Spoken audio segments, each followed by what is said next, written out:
A scream shatters the quiet Bronx night as gunshots flash. In an instant, 18-year-old Donna Loria slumps over with a bullet wound to her neck, while her friend Jody Valenti clutches a bleeding thigh. Their attacker vanishes into the darkness, without a word. It's the first inkling of a nightmare that will grip an entire city. By the time he's caught, 6 young people will be dead, 7 more wounded, and New York City itself will be held hostage by fear. This is the story of that city held hostage. For 13 months, from 1976 to 1977, a single killer terrorized New York City. He would ultimately kill 6 young people and wound 7 others, all in seemingly random, unprovoked attacks. But this isn't just a story about that killer. It's a story about the moments that are stolen. It's about the people who were in the wrong place at the wrong time. People who, like Donna, were just living their lives, sitting in a car or walking home from a movie. It's about the profound, random, human cost of violence. And it's about the question that haunted 8 million people. A question that spread like a virus and brought the world's largest city to its knees. Who will be next? It's after midnight on July 29th, 1976, in the Pelham Bay section of the Bronx. Donna and Jody are sitting in Jody's parked Oldsmobile, still energized from their evening at a local club. Donna, an emergency medical technician, and Jody, a nurse, have chosen caring professions. But tonight, they're just young people enjoying their summer. Donna's father, just getting home himself, stopped by the car to greet his daughter and her friend. After a few minutes of chatting, he went inside the 6-story brownstone apartment building to get the family dog. He and Donna were going to take a walk with the dog together while she told him more about her evening. But suddenly, out of the shadows, a man approached the car, and without warning, he crouched and fired a .44 caliber revolver through the passenger window. Several shots erupted in deafening succession. The glass shattered, and Donna in the passenger seat is struck in the neck and slumps over. And before Jody can even register what's happening, another bullet tears into her thigh. Another bullet ricochets and buries itself in the car. In shock and pain, Jody watches as the stranger wordlessly turns and walks away quickly into the night, with the gun still in his hand. It all happens in just seconds. Despite her own injury and panic, Jody rushes around the car to see if she can do anything to save her friend. But it's too late. Donna, vibrant and kind-hearted, is beyond help. When police arrive, they find the shattered glass, blood, and a city neighborhood in confusion. Jody gives the only description she can as she's rushed to the hospital. The shooter was a white male in his mid-30s, about 5'8", stocky with short, dark, curly hair. It's not much, but it's something. No one recognizes the description, though, and there's no clear motive. The girls had no enemies. Why would a stranger target 2 young women sitting outside their home? The question haunts the investigators as they comb the scene for clues. For Donna's family, the night is pure devastation. She was their only daughter. She had dreams, friends, a future, and now her life was snatched from her in an act of senseless violence. Jody survives, but is left with both physical and emotional scars. In the morning papers, this brazen shooting is disturbing, but seems isolated. No one realizes a serial attacker's bloody campaign has just begun. Summer turns to fall, and the Bronx shooting fades from the news. But the respite is brief. On October 23, 1976, 3 months after Donna's murder, a similar horror unfolds in Flushing, Queens. Carl Denero, 20, is sitting in a parked car with 18-year-old Rosemary Keenan after a night out. Without warning, their windshield explodes in a hail of gunfire. Carl feels a searing pain in his head. He's been struck by a .44 caliber bullet. Yet somehow he survives, badly wounded. Rosemary miraculously escapes injury as the bullets narrowly miss her. The shooter, gone into the darkness once more, leaving no words and no motive behind. When police interview Carl and Rosemary, they draw eerie parallels to Donna's case. Young people in a parked car attacked for no apparent reason. The caliber appears to be the same large .44. Could it be a copycat of the Bronx shooting? Or something more? At this point, detectives aren't certain. Carl Denero's long hair even leads some investigators to speculate the gunman might have mistaken Carl for a woman. It's a thin theory, but it underscores just how baffling these attacks were. As 1976 rolled into winter, the unknown assailant struck yet again. Just past midnight, on November 27th, 1976, two teenage friends, 17-year-old Donna DeMazzi and 18-year-old Joanne Lomino, are walking home in Queens after seeing a movie. The streets are quiet as they approach Joanne's house in Floral Park. A young man in military fatigues approaches them, asking for directions. Suddenly, he produces a handgun, the same .44 revolver, and opens fire. Donna is hit in the neck, and Joanne in the lower back. With just those two shots, the gunman flees into the night. Both teens miraculously survive the shooting, but not without lasting harm. Donna recovers from her neck wound, and physically, she'll heal. Joanne, however, is left paralyzed from the waist down, her life forever changed by the bullet that struck her spine. In moments, an 18-year-old full of life, with plans, becomes a paraplegic bound to a wheelchair. The cruelty is unfathomable. The teens could offer police little additional information. Just that he was a white man, maybe 18 to 20 years old, with brown hair. The shooting seems to be just another random, isolated act of violence at this point. On January 30th, 1977, 26-year-old Christine Freund and her fiancé John Deal are sharing a tender moment in John's car in Queens. It's been a good evening. They saw Rocky at the movie theater, and then they shared a drink at the Wine Gallery, a local cafe. Around midnight, they just made it back to John's Pontiac Firebird. Christine is a hard-working secretary, and John is a bartender, and they're saving up for their wedding. Their future together is bright. But without warning, 3 gunshots shatter the car window. Christine cries out. 2 bullets have struck her in the head. She slumps over. John, grazed by flying glass and fragments, crouches down and places a protective arm over Christine. When it seems like the shooter stopped, John moved his hand from Christine's shoulder and saw it was wet with blood. Frantically, he shouts her name, but she doesn't respond. Desperate, John races toward the next intersection, where he simply stops the car and flags down a police officer for help. Tragically, though, Christine died several hours later at the hospital, while John held her hand. This murder was the 4th such shooting, and the first fatality since Donna Loria's. For the first time, police began to whisper the ugliest word: serial killer.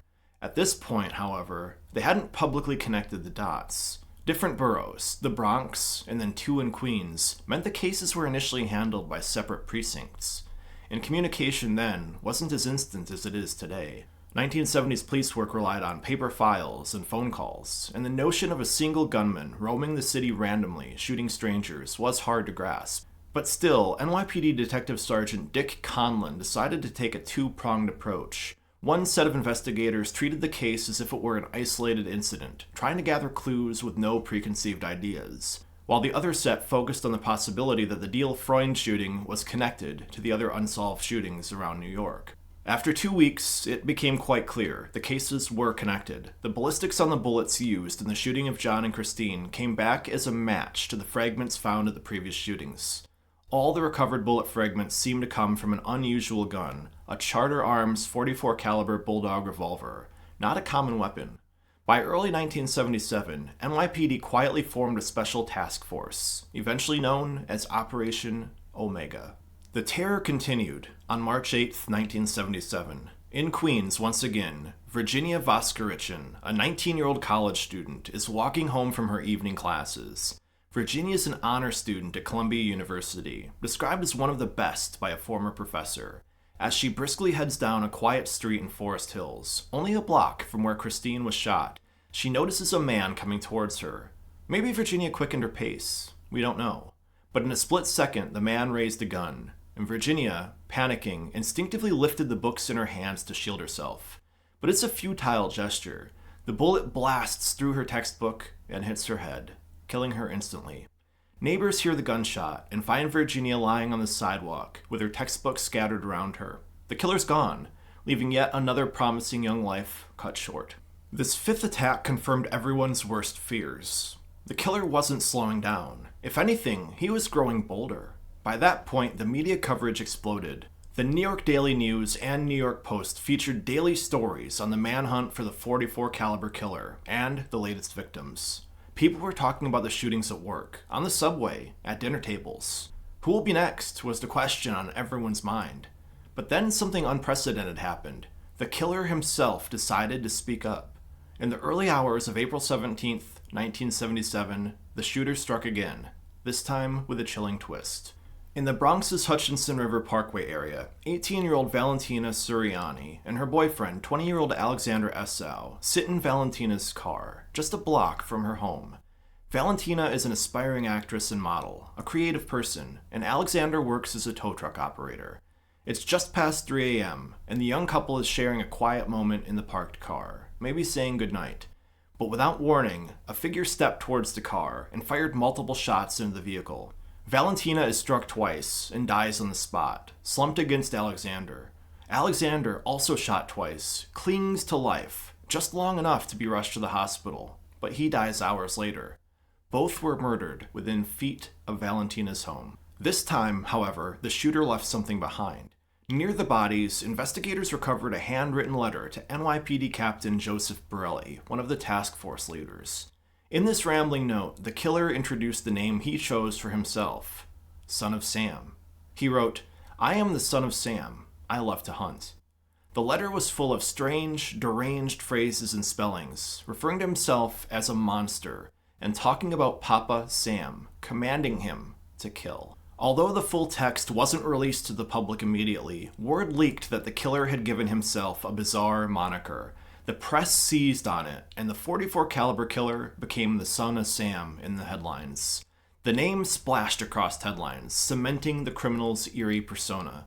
For many, Son of Sam sounded like a character out of a horror movie, and indeed, the unfolding story felt like urban horror coming to life.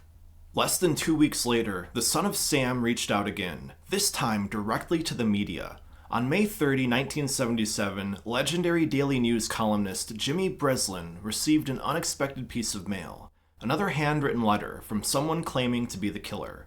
Breslin, known for his gritty city reporting, opened the letter to find a rant, confirming it's from the same man the police were hunting. In this letter, the writer mentioned Donna Lauria by name. "Don't forget Donna Lauria," he writes, "and you cannot let the people forget her either. She was a very, very sweet girl, but Sam's a thirsty lad, and he won't let me stop killing until he gets his fill of blood." The letter was signed, Son of Sam. Understandably disturbed, Breslin immediately turned the letter over to the police. The content was sinister, but oddly theatrical. The killer called himself Monsieur le Devil in one line, and listed bizarre nicknames like the Wicked King Wicker and the Duke of Death for himself. The ramblings of a person seeming to live in a nightmare fantasy. Breslin, with police approval, published excerpts of the letter in the Daily News about 10 days later. The impact was explosive. More than 1 million copies of the paper sold, as New Yorkers pored over the Son of Sam's own words. The letter sent chills down readers' spines. For the first time, the public saw into the mind of the man hunting them down. With Son of Sam's words public, panic in the city intensified. The killer specifically seemed to target young women with long, dark hair. In response, hundreds of women across New York City cut their hair short or dyed it, hoping to throw off the killer's preference. Wigs with blonde or red hair flew off the shelves as brunettes tried to disguise themselves. It's a surreal image, a bustling metropolis where fashion choices are suddenly dictated by fear of a murderer. Meanwhile, many couples began to avoid late-night drives or quiet moments in parked cars. Lovers' lanes emptied out, young people choosing instead to go to quiet, well-lit, crowded places. The city's summer nightlife was subdued by an unseen threat lurking in the dark. The summer of 1977 in New York City was one of the hottest on record, and not just in terms of weather. A palpable fear gripped the city. By June, nightly news broadcasts started with the latest on the Son of Sam, but the killer remained elusive. Each passing week without unrest added to the public's anxiety and their frustration towards law enforcement. Anonymous tips flooded hotlines after the Breslin letter's publication. Thousands of people called in with the names of neighbors, ex-boyfriends, relatives, anyone who might fit the ominous profile. The task force chased down lead after lead, but most of them went nowhere. If you haven't already, before we continue on with the next part of the story, please consider subscribing to help us continue to make documentaries like this one. Thank you. The NYPD intensified its efforts. Operation Omega became one of the largest manhunts in New York history. Over 300 detectives worked the case, checking every possible angle. They cross-referenced gun permit databases, combed through reports of disturbed dogs, remembering the killer's reference to Sam being a dog, and consulted psychiatrists. Behavioral analyst units, the early forerunners of modern FBI profiling, suggested the killer might attend the crime scenes, or even funerals to relive the thrill, so police discreetly scanned the crowds at victim memorials. Unmarked surveillance cars lingered near grave sites and past attack locations on anniversary dates, hoping the murderer might return. Undercover female officers with long dark wigs even sat in parked cars alongside male colleagues, acting as bait in areas the shooter might strike next, a risky ploy born out of desperation. The media pressure on the police was immense. Tabloid newspapers like the Daily News and Post splashed lurid headlines, and at times even criticized the investigation's pace. The police privately worried that the killer seems to be enjoying this cat-and-mouse game. He certainly enjoyed writing to the press. The summer wore on, with everyone waiting for the other shoe to drop, and it finally did. Just when it seemed that June might pass without bloodshed, the son of Sam made a move. In the early hours of June 26, 1977, two friends, 17-year-old Judy Placido and 20-year-old Sal Lupo, leave a bustling disco in Bayside, Queens. It's the beginning of summer, and they've spent the night dancing. Maybe they were even discussing the ongoing killer story, as many young people did. In fact, later, Sal would recall that he and Judy had been talking about the son of Sam just minutes before the attack, marveling at how scary it all was. Now, as they sit in Sal's car near the club, catching their breath from the night of dancing, 3 gunshots rip through the night, and glass shatters. Both Sal and Judy scream. Bullets tore into both of them. One round hit Judy in the right temple, another in her shoulder, a third in the back of her neck. Sal is struck in the arm. Incredibly, despite her multiple wounds, Judy doesn't die. Amid the chaos and pain, the two manage to stumble out of the car, attracting help. They're rushed to the hospital, and both survive. The relief of their survival is tempered by a grim reality. The son of Sam is still at large, and still eager to kill. Judy and Sal never saw their attacker. It all happened too fast. But witnesses nearby reported a sighting. A tall, dark-haired man in a leisure suit was seen jogging away from the scene moments after the shots. Another witness saw a yellow car speeding away. The description from witnesses is conflicting. Dark hair, or is it light hair? A man running on foot, or is he escaping in a car? These inconsistencies fueled confusion, and later, conspiracy theories about whether or not the son of Sam might have had accomplices. But in June of 1977, those disparate clues only added to frustration for investigators. They noticed one thing, however. This latest shooting occurred in Queens, like most of the others, and not far from the location where Donna and Joanne were shot. Was the killer stalking specific neighborhoods? Task force leaders debated whether to focus resources in Queens, the Bronx, or another borough. No one could predict his next move. What everyone did know was the city was nearing a breaking point. New York in 1977 was already beleaguered, in a financial crisis, with rising crime rates and sweltering summer heat. The Bronx was burning in nightly fires. A blackout in mid-July triggered looting and chaos. Amid this backdrop, the son of Sam killings felt like an embodiment of New York's darkest fears. A boogeyman lurking in the concrete jungle. Many people simply stopped going out at night unless absolutely necessary. Young women traveled in groups or with protective male friends. Parents imposed curfews on teenagers. The freedom and fun that usually marked a New York summer was replaced by caution and dread. Late July 1977. It's been just over a year since Donna was killed, and the son of Sam investigation is in high gear, but still without a culprit. The killer, however, isn't done. In fact, he's preparing to strike in a new borough, one he hasn't attacked before, Brooklyn. Whether by twisted logic or mere opportunity, he's about to break his own established pattern, with consequences that will prove pivotal. On the night of July 31st, 1977, 20-year-old Robert Violante is on a first date with 19-year-old Stacy Moskowitz.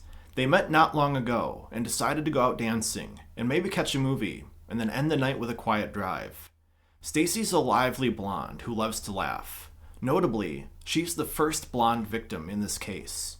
That evening, she's wearing a light summer outfit and styled her hair in a playful way. She's not somebody who altered her appearance out of fear. Robert's a soft-spoken young man, excited about this chance to get to know Stacy better. After some fun in the city, they park Robert's car, a tan Buick Skylark, along a Lover's Lane area by Bath Beach in Brooklyn. It's past 2 a.m. They're sitting under the streetlights near a park, talking. Neither notices the figure watching them from the shadows. Suddenly, the driver's side door flies open. Before Robert can react, a man bends down and fires 4 quick shots into the car. The gunfire flashes brutally in the dark. Stacy lets out a gasp, then falls silent, hit in the head by a bullet. Robert feels a white-hot pain as another bullet rips through his left eye. Another strikes him in the face. Blinded and bleeding, Robert screams in terror and agony as the assailant runs off into the darkness of the park. This cold-blooded ambush in Brooklyn leaves Stacy and Robert fighting for life. Neighbors who heard the shots rushed to help and found a devastating scene. The young couple sprawled and bloodied in the front seat, shattered glass everywhere. Stacy is unconscious, barely clinging to life. Paramedics and police arrived within minutes. Robert was in excruciating pain, but conscious. Both were rushed to the hospital. Tragically, though, despite emergency surgery, Stacy Moskowitz died about 18 hours later, on August 2nd, from her head wound. She was the only child of her parents, and their grief was immeasurable. Robert Violante survived, but his left eye was destroyed and his right eye badly injured, leaving him partially blind for life. The emotional trauma of that night, losing a young woman he'd just begun to care for, and losing his sight, is something Robert will carry with him forever. In interviews years later, Robert said doctors initially told him that Stacy would make it and he wouldn't, an ironic twist that still haunts him. He lived, but at a great cost, and she passed away, becoming Son of Sam's final murder victim. The killing of Stacy Moskowitz in Brooklyn created a frantic urgency in the investigation, but it also, at long last, yielded the break that investigators desperately needed. Unlike earlier shootings that occurred in quiet residential areas, this one took place near a city park where, even late at night, people were out walking or sitting on stoops. Within days, several witnesses came forward, and new composite sketches were published in the Daily News. One young woman named Celia Davis had been walking her dog in the area. She noticed a man lurking nearby in a yellow Ford Galaxy parked by a fire hydrant. He was holding a dark object, maybe a gun, and he gave her a hard stare that made her feel uneasy. Frightened, Celia hurried home, and moments later she heard gunshots ring out from the park. Shaken, she waited until the next day to report what she saw. Crucially, Cecilia also mentioned that just before the shooting, she saw a police officer writing a parking ticket for that same Ford Galaxy. This was the clue the investigators had been hoping for. They quickly pulled records of all tickets issued near Bath Beach that night. Indeed, one ticket was given to a 1970 yellow Ford Galaxy for parking by a hydrant. The car was registered to a man named David Berkowitz of Yonkers, New York. The name hadn't appeared in the Son of Sam files before, but almost unbelievably, when NYPD reached out to the Yonkers police for any intel, Yonkers authorities said Berkowitz was already on their radar for strange behavior. A local family, the Carrs, had recently complained about their neighbor David Berkowitz shooting their dog with a pellet gun. As it turns out, the head of the Carr family was named Sam, and he was the owner of a black Labrador Retriever. The pieces were falling into place. Detectives from Operation Omega must have been exhilarated. After a year, they finally had a solid name and address. They quietly staked out the yellow Ford Galaxy, found parked on a street near Berkowitz's apartment. Peering through the car window, officers spotted a rifle in the back seat and a duffel bag filled with ammunition, maps, and papers. One paper appeared to be another letter, maybe intended as the killer's next haunt or plans. This was enough evidence to act, but they opted for caution. They wanted Berkowitz himself, not just his car. Rather than storm into the building, risking a shootout, the police set up surveillance and waited for the suspect to emerge. On August 10, 1977, just 11 days after the last shooting, the long-awaited moment arrived. Shortly before midnight, David Berkowitz walked out of his apartment building and headed toward his car.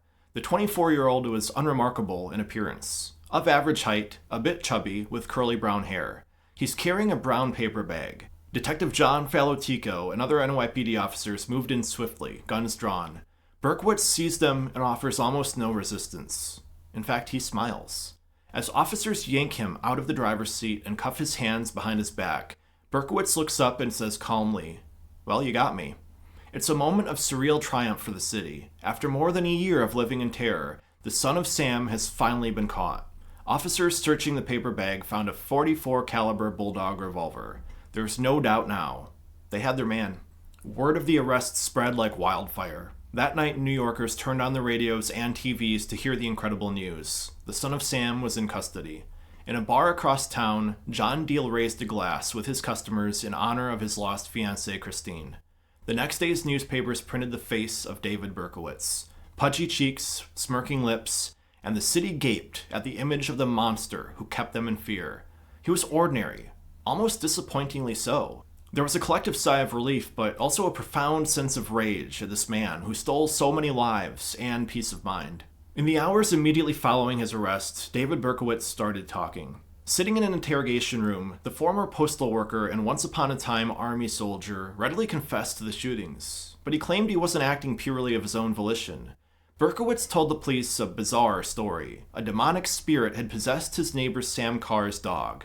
According to Berkowitz, he was tormented by the dog's howling, believing it carried messages from the devil. Berkowitz's matter-of-fact demeanor as he talked about the voices and dark forces was chilling. He didn't appear overtly delusional or out of control. He was calm, even polite. Yet the content of his story was straight out of a horror novel. He also nonchalantly admitted to setting almost 1,500 fires around New York City in the years before the shootings, a fact that aligned with unsolved arson reports. Indeed, police would later find notebooks detailing the hundreds of small fires he set. The Son of Sam task force hadn't even known about the arsons, so this revelation further underscored Berkowitz had been a dangerous man, in more ways than one. Over the next day, Berkowitz was formally questioned with his attorney present. He confessed to all the shootings in detail, providing information that only the killer would know. There was no lengthy trial. His own words confirmed he was the perpetrator. But given the content of his confession, demon dogs and voices, there was immediate concern. Was he legally sane? Psychiatrists were brought in to conduct thorough evaluations. Despite his claims of demonic commands, Berkowitz was found mentally competent to stand trial. The consensus was that while he might have a disturbed personality, maybe paranoid or psychopathic, he knew right from wrong. The criminal proceedings moved quickly. In June 1978, Berkowitz shocked the courtroom during a pre-sentencing hearing by trying to jump out of a window, yelling and babbling about demons.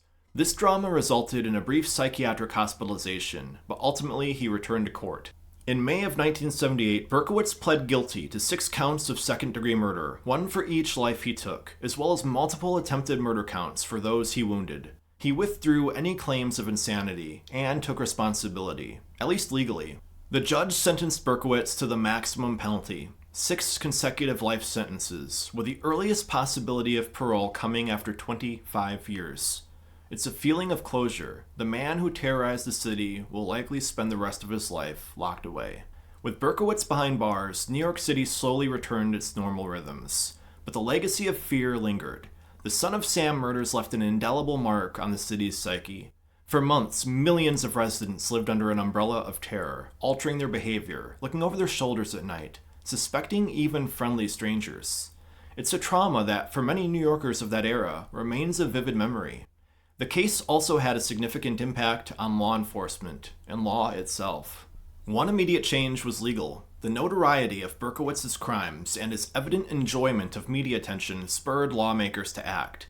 In 1977, while Berkowitz was awaiting trial, the New York State Legislature passed what is commonly known as the Son of Sam Law. The idea was simple. Someone like Berkowitz shouldn't get rich, or even make any money, by writing a book or selling movie rights about the killings, as that would be an affront to victims and could incentivize crimes for fame and money. Under the law, any such profits would be seized and redirected to the victims' families. The law faced legal challenges on First Amendment grounds, and in 1991, the U.S. Supreme Court struck down the original version as too broad. However, New York and other states later enacted revised versions that have passed constitutional muster. To this day, Son of Sam laws are in place in many states, ensuring victims have a say if criminals attempt to cash in on their crimes. The Son of Sam case also influenced policing. While the psychological analysis of Berkowitz wasn't what led to his capture, the FBI's behavioral science unit studied the case intensely. They refined profiling techniques that would later help in other serial killer investigations. In a broader sense, the case forced law enforcement to contend with the media in new ways. The NYPD had to balance just how much information to release versus withhold. For example, they strategically withheld parts of the killer's letter to verify future communications. They also had to manage the near hysteria that sensational reporting created. The delicate dance between investigators, media, and the public became a model, for better or worse, for many high-profile cases to follow. And what of David Berkowitz himself? Surprisingly, his story didn't end at sentencing. In the mid-1990s, Berkowitz made new headlines by claiming he hadn't acted alone. He wrote to investigators and allowed a few interviews, suggesting that he'd been part of a satanic cult that helped orchestrate the murders. He alleged that other cult members were involved in some of the shootings, implying he was but one shooter among several.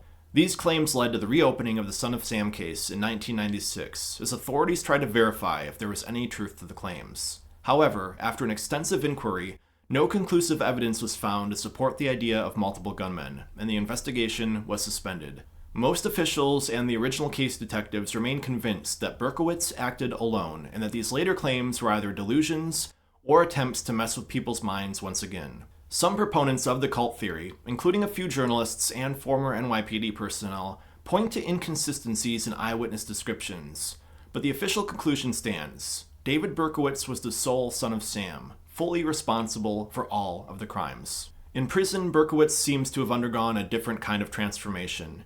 In the late 1980s, he claims to have had a spiritual rebirth. He says he became a born-again Christian. He's expressed remorse for his crimes and said he no longer wants to seek parole, although he's been eligible since the early 2000s. Berkowitz has been denied release more than a dozen times as of 2025. For the families of his victims, these gestures and statements may ring hollow. Some have said they forgive him because their faith compels it. Others maintain that he should rot in prison until his dying day. As of today, David Berkowitz, in his 70s, remains incarcerated, serving out his life sentences. The story of the Son of Sam isn't just about Berkowitz, though. It's about the people whose lives he ended, or forever altered. It's about their families, who have to endure unimaginable loss, and in some cases, lifelong injuries or trauma. These were innocent young people. A young EMT, a secretary about to be married, a college honor student, a girl just out dancing on a summer night. They could have been anyone. That random, senseless aspect is what made the Son of Sam so terrifying. It pierced the comforting illusion of a city. In the end, though, that city fought back the only way it could, through resilience and unity. New Yorkers refused to be broken by fear. Yes, they were terrified, but they also banded together, neighborhood watch groups, escorting each other at night, flooding the police with tips, doing whatever it took not to let a coward with a gun destroy their spirit. The case of Son of Sam matters, because it showed us both the fragility and the strength of a community. It's a story of lives tragically cut short, that won't be forgotten, of a city that endured fear and emerged on the other side, and of justice that did prevail. If you believe we've earned it, please consider liking, subscribing, and sharing this content with your friends. If you're watching on TV, you can just press up or down to open the video menu, then navigate over to our channel icon, press OK, and you should see a subscribe button. As a small channel, viewers like you truly do make a massive difference. Thank you. I'll see you in the next video.